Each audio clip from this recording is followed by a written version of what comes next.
Can a fuel additive really improve fuel mileage by 4.6 average miles per gallon? My name's Eben. Welcome to Synthetic Oil Protection. Today, I would like to introduce you to AMSOIL Upper Cylinder Lubricant.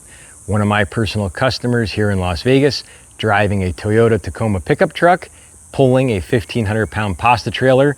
He ran the upper cylinder lubricant and he averaged 4.6 average miles per gallon better.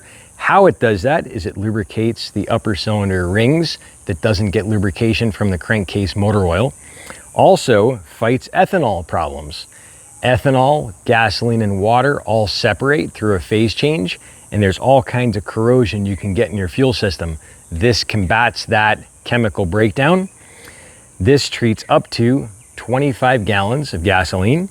It's got the gasless gas cap compatible tip, so you can stick it in, and then when you pull it out, you just twist and it comes right out. Doesn't get caught in the threads. I'd like you to order this at syntheticoilprotection.net. That'll allow me to be your independent AMSOIL dealer so I can answer all your questions with all the other AMSOIL products.